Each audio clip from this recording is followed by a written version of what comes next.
O just-in-time é mais uma visão, um comportamento, uma filosofia de trabalho. Lá no material que eu disponibilizei para vocês, tem uma parte lá que ele trata sobre alguns conceitos, né, ou algumas terminologias que é utilizada para definir o just-in-time. Então, se vocês acessarem esse material, vocês vão verem que eu coloquei lá alguns tópicos, como lotes reduzidos, né? Os lead times de fornecimento e de produção também são reduzidos. E aí a gente tem lá, eu vou até pegar o slide aqui para falar exatamente o que está lá. Alguns nomes ou adjetivos pelo qual se chama o just-in-time, como zero defeito, zero de preparação, né, no tempo de produção, estoque zero, movimentação zero, quebra zero, o lead time de produção ele é zero, é feito quando se pede, lotes unitários, e dentre muitos outros nomes, né, como produção enxuta, manufatura enxuta, tem vários e vários, né, nomes ou expressões que são utilizados para o just-in-time, produção sem estoque, melhoria contínua dos processos. Então, muitos processos organizacionais já se utilizam do just-in-time hoje. Muitas das vezes eles não conhecem pela terminologia acadêmica que é utilizada nos meios universitários hoje. Mas, quando a gente fala de just-in-time, a gente precisa compreender a filosofia para realmente a gente conseguir aplicar isso na prática. Nós temos muitos segmentos hoje que conseguem aplicar o just-in-time. E talvez, né, a primeira pergunta que surja é por que é que surgiu o just-in-time? E aí a gente precisa voltar na história da indústria em larga escala para compreender a razão pela qual o just-in-time foi, né, idealizado e produzido. Então, lá quando nós tivemos a Revolução Industrial, em 1900, 1910, e o curso de administração, o curso de engenharia, por exemplo, tem um filme muito clássico, que é o do Charlie Chaplin, que mostra ali a indústria produzindo em larga escala, né? O filme retrata este cenário e também retrata o cenário ali das doenças ocupacionais que, devido à repetitividade industrial dos processos, né, o trabalhador adquiriria ao longo do tempo. E isso se tornou realmente uma verdade e algo muito sério aos dias de hoje, que nós temos legislações, leis muito sérias quanto ao quesito segurança e saúde do trabalhador. Mas aquela produção em larga escala, ela tinha ali uma mentalidade para a época. Quanto mais você produzisse, quanto mais você tivesse matéria acabada para o mercado de demanda, mais você venderia, e isso seria ali, inclusive, um atrativo de mercado, né? Você vender volumes e mais volumes para a sua demanda. Então, o vendedor saía para vender, ele não tinha ali um limite de venda, ele vendia, e assim, olha, se tinha uma coisa que ele gostava de vender, e o vendedor entende disso, é vender em quantidade. Tanto que, se você olhar para o cenário, né, brasileiro ao longo das décadas de 20, 30, você vai verificar, por exemplo, vamos pegar o café. Nós tivemos uma crise de café, mas por que houve uma crise de café no Brasil? Devido à superprodução. Todo mundo começou a produzir e a armazenar o café. Isso gerou um comércio com os estoques cheios. Contudo, o café não era o produto que salvaria a pátria, ou muito menos que controlaria ali, né, a balança comercial, porque não é um produto que seria, por exemplo, uma commodity de controlar ali a balança comercial. Contudo, a indústria, ela desenvolvia esse processo de produção. Produzir, e toca esse produto e coloca os vendedores para vender. Então, naquela época, um sinônimo muito utilizado para as empresas era estoque cheio. Estoque cheio. Qualquer processo de produção, qualquer organização, qualquer nicho de mercado, ela precisaria de estoque cheio. Isso era um diferencial de mercado, você ter estoque dentro do seu negócio, para que você pudesse vender. Né? Hoje você venderia ali uma média, mas amanhã poderia aparecer um comprador que compraria de você um estoque maior. Então, esse processo de produzir muito e ter muito estoque era uma característica daquela época, devido, né, até a transição ali da produção manual, artesanal, para uma produção em larga escala. Então, ter estoque era comum naquele processo, mas foi se vendo ao longo do tempo que vários nichos não comportavam esse processo de muito estoque. A exemplo do café. Então, né, Taishi Ono, que era um funcionário da Toyota, desenvolveu, né, pelo menos dado a ele, né, essa autoria do Just in Time, que é uma filosofia que ela tinha, né, esses sentidos de trabalhar com estoque zero, de ter uma produção enxuta, um mínimo de desperdício possível do processo de produção, um fluxo de produção contínua, que isso não parasse, e que o processo de produção não parasse. Exatamente, o toyotismo, Wagner. Então, eu estou contando aqui só um pouquinho da história, né? Ainda não entrei na ferramenta em si, é só para que você entenda o contexto do surgimento da ferramenta. Então, a ferramenta nasce nesse cenário de altíssima produção. Lá na década de 70 já tinha acontecido a Primeira Guerra e a Segunda Guerra Mundial, e a Toyota, né, o toyotismo, aconteceu no Japão, depois de toda a destruição que o Japão teve. Então, houve ali a necessidade de reestruturação, tanto da nação, quanto infraestrutura, mas também quanto, né, cultura. Por isso que o Japão hoje é uma cultura bastante rígida, que inclusive inspira outras nações e possui um sistema, né, de produção assim, fantástico, fantástico mesmo. Então, ela surge nesse cenário. Mas aí dá um bug na nossa cabeça quando você fala assim, nossa, como é que eu vou ter um sistema de produção com estoque zero? Você já pensou, por exemplo, JBS trabalhando com estoque zero? Marfrig, Votorantim, você pega uma casa de material de construção, você pega um supermercado, você fala, nossa, professor, just in time, né, seria aí trabalhar com estoque zero, produção zero. É difícil para alguns segmentos, seria impossível isso acontecer. E é aí que começa a surgir a reflexão sobre realmente a aplicação da ferramenta. Eu vou deixar para vocês aqui um vídeo, na verdade é recomendado, tá? Vocês provavelmente já assistiram esse vídeo, porque eu indiquei ele para vocês, eu acho que até subi esse vídeo lá na disciplina de administração de operações e serviços. Vou pegar um segmento para vocês aqui. Carro. Vamos pegar o exemplo, por exemplo, da Ferrari. Eu dou esse exemplo lá na disciplina de produção. Se você for a uma loja hoje da Ferrari comprar um carro, você não tem um carro à pronta entrega. Você, né, fora o processo de análise que é realizado para você ter uma Ferrari, porque não é só ter dinheiro para comprar uma Ferrari, um carro desse, por incrível que pareça, não é só uma questão de dinheiro, mas se você for comprar, você não encontra um carro desse a pronta entrega, porque o carro é produzido por demanda. A produção por demanda da Ferrari é a produção just in time. Aí você fala assim, nossa, professor, então quer dizer que a fábrica da Ferrari só funciona quando tem um pedido? Então, aí é que está o negócio. A fábrica da Ferrari não para. Ela funciona de segunda a sexta-feira ou de segunda a segunda. Ela tem muitos funcionários e a empresa não para.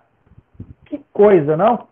Você fala, meu Deus, professor, mas é porque, né, o público, a demanda é específica, é direcionada, então você não tem ali, né, um público muito grande, então fica mais fácil. Não é isso. A disciplina de qualidade, ela já traz o primeiro nome, planejamento. Quando você vai produzir algo, e você quer produzir algo que garanta ali, né, a qualidade de todo o processo, tanto é que um dos nossos próximos conteúdos é a qualidade total, você vai observar que o planejamento é imprescindível para garantir a qualidade de todo o processo, de toda a produção, de toda a transformação, a manufatura de todo o recurso necessário que é agregado valor ali. Então, quando a gente fala de just in time, a gente não está falando necessariamente de estoque 0000. Não é isso. É que você tenha em estoque o necessário para produzir aquilo que a demanda pede.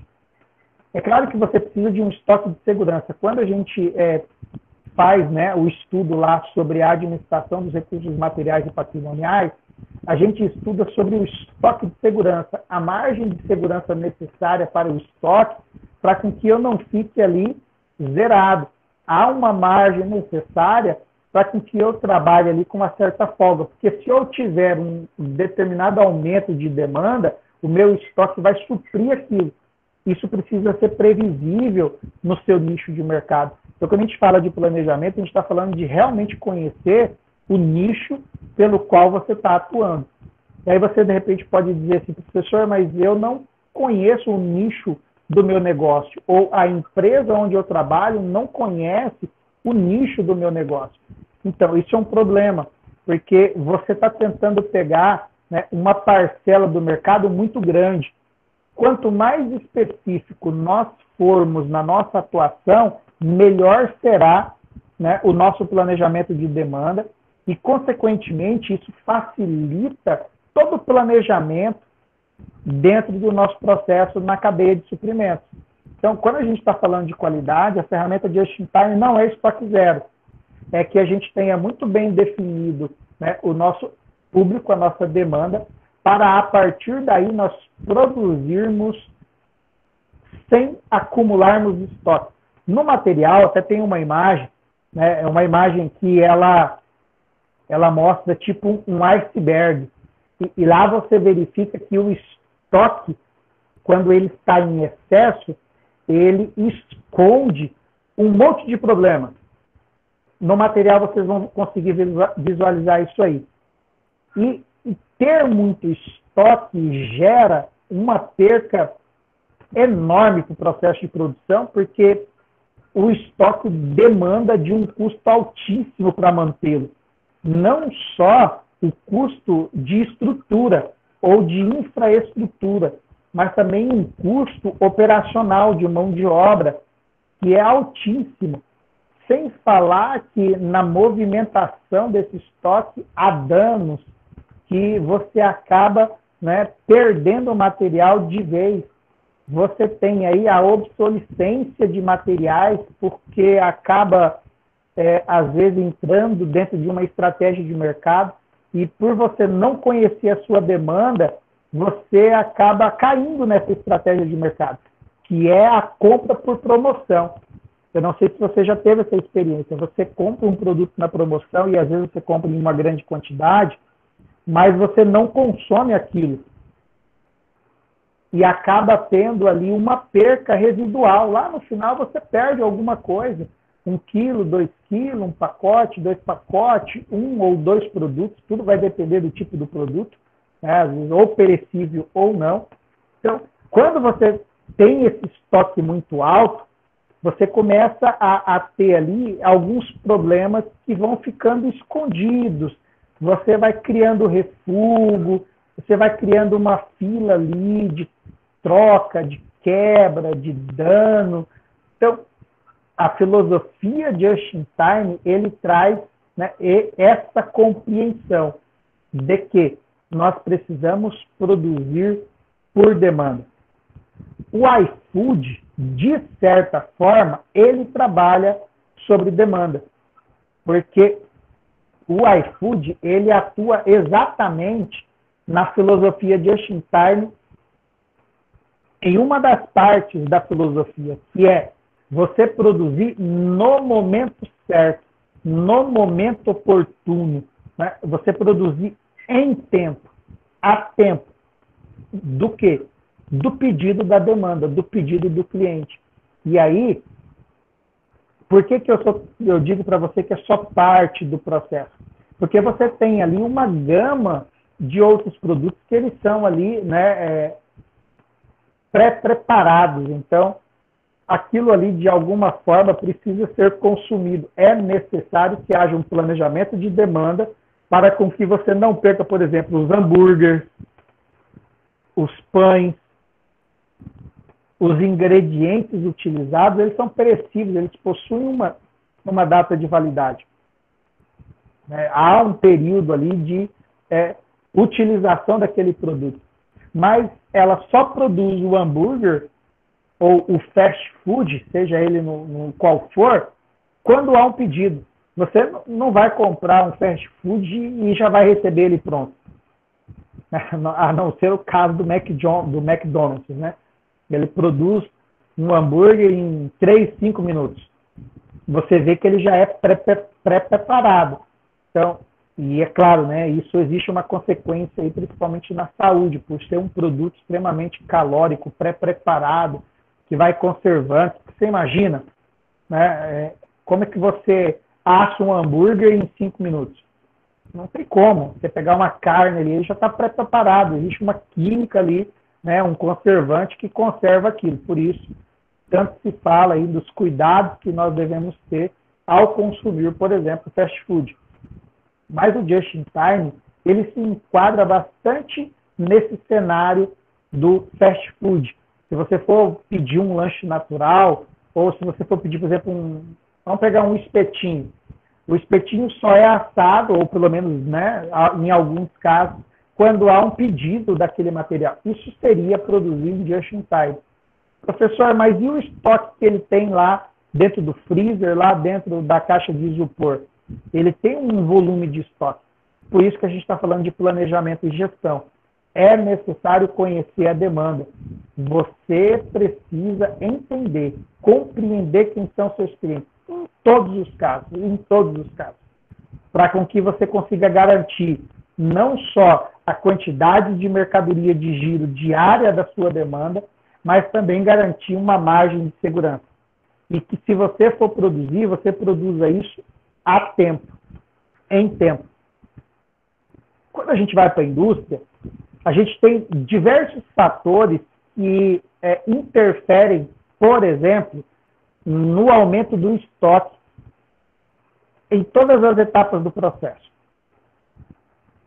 Primeiro, envolve preço, a questão da cadeia de fornecimento, então a gente tem dificuldade de fornecimento da matéria-prima, e isso é algo que interfere de forma muito pesada, né, nesse processo. Então, quando você tem um negócio, é necessário você saber, dentro da sua cadeia de suprimentos, que você tem fornecedor, e esse fornecedor vai garantir a entrega desse produto para você, dentro daquilo que você tem planejado com ele, tem feito o contrato com ele. E não só a entrega e o produto, mas também a qualidade que você tem buscado. E aí, você começa a ter um problema, por exemplo, de erro de processo. A produção, ela começa a ter problemas de erro de processo que acaba tirando a padronização daquele produto para aquela determinada demanda. E aquilo vai ficando no estoque. Aquilo vai virando um refúgio que precisa ser comercializado em outros mercados. E às vezes você não consegue fornecer ou desovar aquilo para uma demanda que você não tinha planejado. O produto saiu de padrão. O contrato que você fez, não vão querer comprar aquele produto fora de padrão. Eles vão querer o produto no padrão.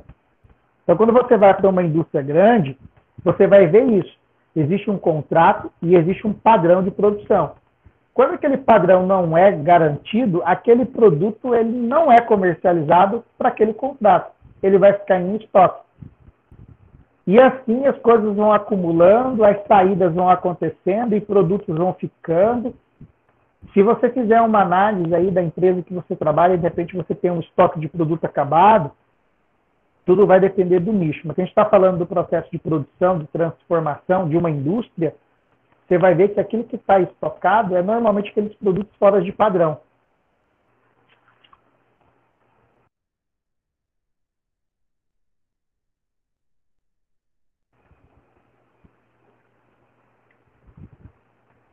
Agora, quando você vai para o segmento de serviços, que somente, né, repassam o produto ao longo da cadeia de suprimentos, ter estoque em excesso não é um bom negócio nos dias de hoje. Ainda mais, por exemplo, na pandemia que nós estamos vivendo. Você imagina hoje uma empresa, né, com um altíssimo estoque dentro do seu armazém, do seu depósito. Nossa, isso vai ali gerar, né, um ônus, um custo altíssimo para o processo de produção. Então, os conceitos que envolvem o just-in-time é produção enxuta, produção com o mínimo de estoque necessário. Só que para isso, como eu estou dizendo, é uma filosofia, é um comportamento, não é só um método de atuação. Mas mais que isso, é necessário você conhecer a sua demanda, para quem você está vendendo, para quem você está atendendo, e conhecer os seus fornecedores. Porque se você não conhece os seus fornecedores de perto, você corre um sério risco de ter um problema nesse fornecimento de matéria-prima. Consequentemente, você não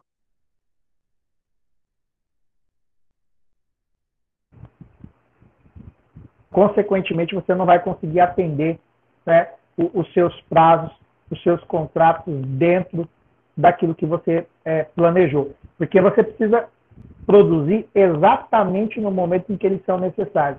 Você não pode produzir só estocar. Você tem que ter uma previsão de demanda. Lá em administração de recursos materiais e patrimoniais, a gente estuda previsão de demanda. É necessário eu ter uma ideia daquilo que eu vou vender.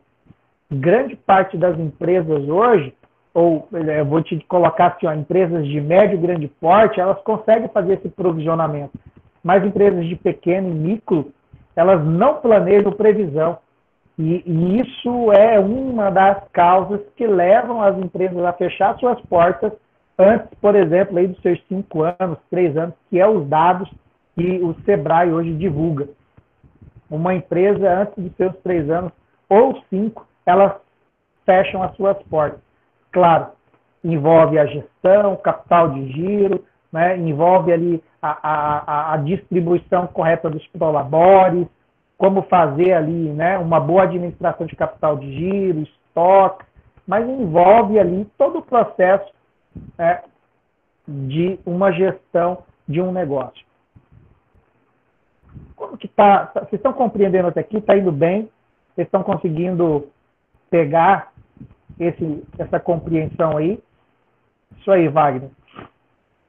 Então, gente, para que a gente possa encerrar essa aula, e eu vou subir os vídeos, ótimo, Manu, Elisângela, amanhã, eu vou falar de uma outra ferramenta que acompanha o Just-in-Time, que é o Kanban.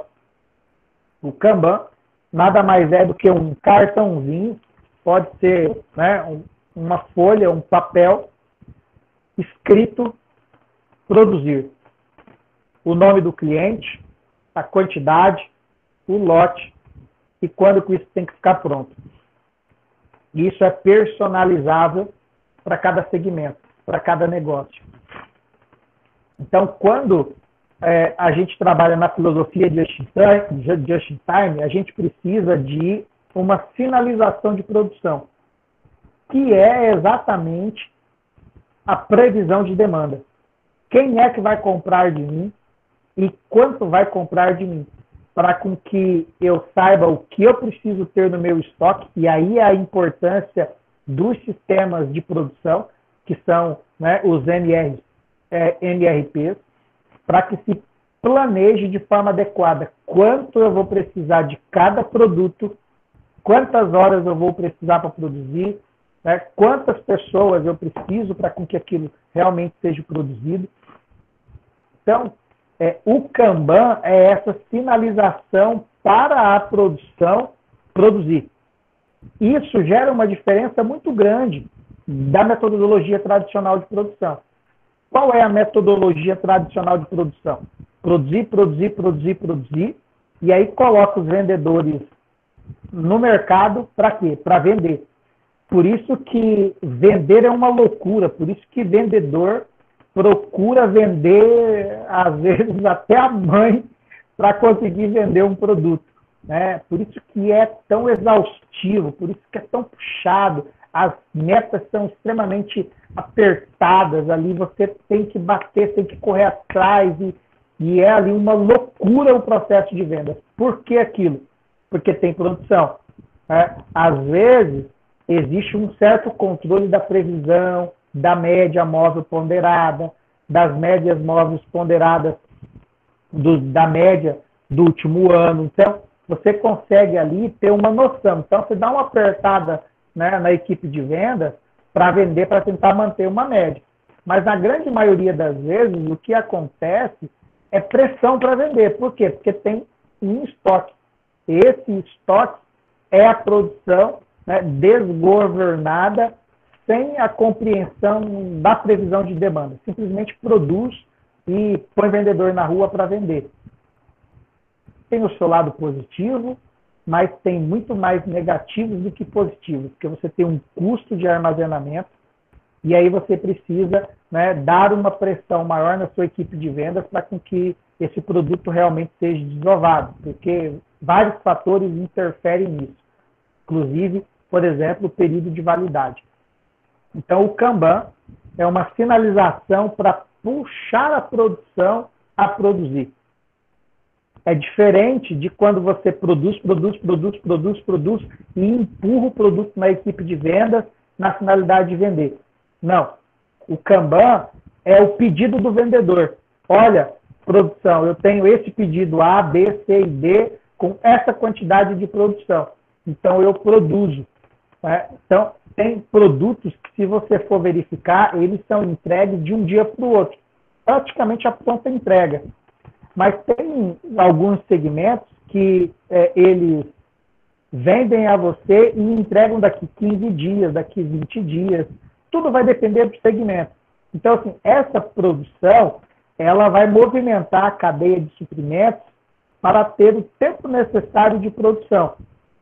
Né? Vai tudo depender se aquilo está sendo feito de forma planejada, de acordo com a previsão de demanda.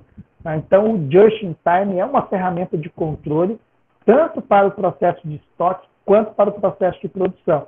E, consequentemente, né, para a demanda que aquele nicho está ali necessitando. Então, não entendam Just-in-Time como estoque zero. Just-in-Time trabalha sobre demanda.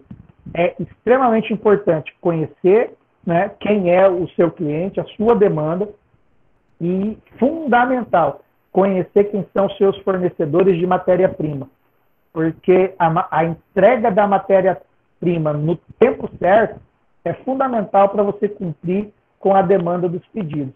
Então, essa ferramenta do Kanban, ela acompanha o Just-in-Time nessa sinalização de pode produzir, porque eu já tenho cliente para comprar. Produz que eu tenho cliente para comprar. Por isso que os vendedores estão todos os dias, né? A equipe de venda está todo dia vendendo e todo dia a produção está produzindo. A Ferrari trabalha nesse sentido. Então, tenho pedido, estou produzindo. Tenho pedido, eu estou produzindo. Dificilmente, eu vou te dizer que você pode não encontrar uma Ferrari à pronta entrega. Por quê? Porque ela é produzida sob demanda. Até porque existe um valor, né, nesse produto extremamente alto, 1,5 milhão, 2, 3 milhões e meio. Com o aumento do dólar, capaz de estar custando em torno de 4,5, 5 milhões de dólares, né? Ou de reais, um carro desse. Então, assim, há um valor muito grande agregado para você ter um produto desse parado. Você imagina você ter 10 Ferraris a R$ 3.000 parada lá dentro da loja esperando um cliente vir comprar? Exatamente, Edilson.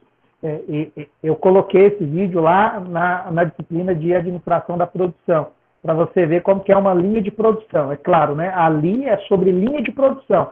Então, como funciona uma linha de produção de uma empresa automobilística. Agora nós estamos olhando para a linha de produção da Ferrari na perspectiva de just in time. Ela produz sobre demanda. E a empresa não para. Você não encontra o carro na loja, mas a fábrica não para. Ela está 24 horas rodando ali, produzindo. Então, isso é produzir sob demanda. Leva-se um tempo para entender demanda, ajustar toda a sua cadeia de suprimentos, mas isso é possível em qualquer segmento. Qualquer segmento é possível. Você consegue planejar até por janelas. Pode ser, o que seria essa janela? Semanal, por exemplo. Eu vou pegar um exemplo aqui, essencial, por exemplo, gás e água. Você tem um estoque mínimo ali, né, onde você tem vasilhames de gás e água, e a partir disso você tem um planejamento, por exemplo, de venda por semana. Nossa, eu vendo aí 2, 3 gás por dia, por exemplo. Então, se você vende 2, 3 gás por dia, 3 vezes 5, 15. Você precisa ter aí, né, 15 vasilhames cheios por semana.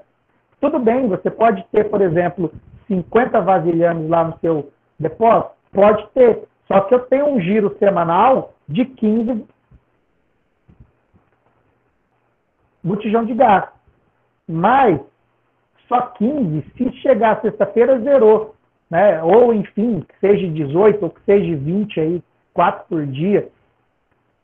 Você precisa ter uma margem. Nossa, quer saber? Eu vou colocar aqui mais um por dia. Então, a minha meta seria, em vez de vender 3, eu quero vender 4. Tudo bem, eu estou vendendo 3. Mas suponhamos que me chega aqui um cliente de última hora querendo comprar um gás. Eu preciso ter isso no meu estoque.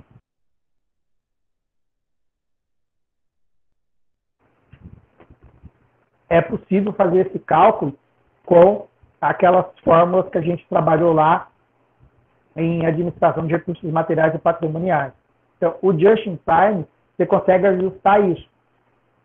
É claro, você vai precisar de um sistema de controle dos processos de produção, como os MRPs, né? Se você só anota no caderno, é difícil você fazer essa média. Entende? Eu espero que vocês consigam compreender. Eu acho que o exemplo de um disco de entrega de gás e água é perfeito para o que a gente está falando de oferta e demanda. Fazer a média aí de quanto você vende de gás por dia, né? Sei lá, 3. Você vender 3 botijões de gás por dia, de segunda a sexta-feira, são 21 botijões. Que não seja. Você pode ter 50 no seu estoque. Se você for abastecer os 50, você tem capital de giro parado, você só vende 21. Vamos jogar aí que você tem uma margem de segurança, você chegou aos 25 botijões de gás. Você tem 50% do seu capital de giro parado no seu estoque. Por isso que é extremamente importante você conseguir fazer a média, saber aquilo que você vende de forma diária. E o just in time é entender essa demanda.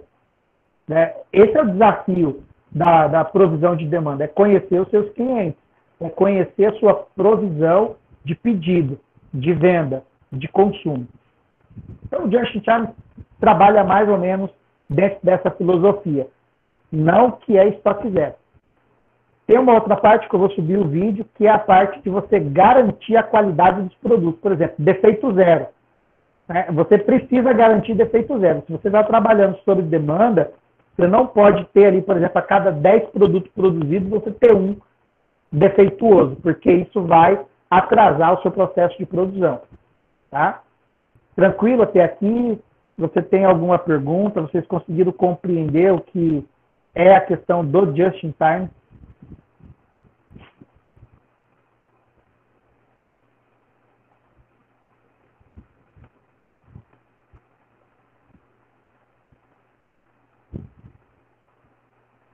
Mais alguém quer dizer alguma coisa? Elisângela, Alex?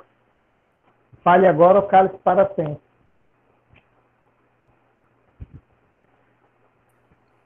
Tudo certo, professor. Show de bola. Quem mais? Seu Edilson. Seu Edilson, o seu nicho de mercado é exatamente sobre isso. Então, por exemplo, aqui, ó, a pessoa vai construir uma casa. E aí, né, o pedreiro ali, o mestre de obra, ele planeja, por exemplo, olha, vamos comprar ali o cimento, mas a gente não vai armazenar todo esse cimento aqui, porque pode acontecer do cimento quebrar, ou secar, se perder. Então, vamos usando ali de 5 bolsas de cimento. É justamente isso, prof. Na maioria das vezes, quando o orçamento, eu já dou uma quantidade, geralmente no orçamento já é pedido dessa forma, né? Até por causa do estoque, você não consegue manter ele a mesma qualidade, né? Por muito tempo, então é dessa forma mesmo, correto. Mas nós vemos por aí muitas bolsas de cimento sendo desperdiçadas. Às vezes, quem aí nunca viu uma bolsa de cimento empedrada e provavelmente é um armazenamento inadequado, né? Isso. Já aconteceu comigo mesmo devido a não ter o local apropriado e o proprietário, por conta, até agora mesmo, nesse período daquela, que poderia ter o bloqueio de transportes, né? Então armazenou uma quantidade elevada e aconteceu essa situação. Eu só peguei o cimento como exemplo, mas, por exemplo, pode ser o tijolo. Quantos e Isso, quantos tijolos vocês já viram por aí que desfarinhou devido sol e chuva, sol e chuva, sol e chuva, o isso. material se acaba, né? E por isso que é importante você entender demanda e produção. Então, você, né, precisa ter uma média do seu tempo de produção e os sistemas MRPs conseguem fazer esses cálculos e você precisa ali entender que, olha, do que eu preciso aqui para uma produção de 1 dia, 2 dias, uma semana, para com que você não tenha um acúmulo de estoque e perca esse produto. Tem que tomar cuidado com isso também. Isso até lembra um pouco aquele dente de serra, né? Exatamente, o estoque dentro de serra, isso aí. Exatamente.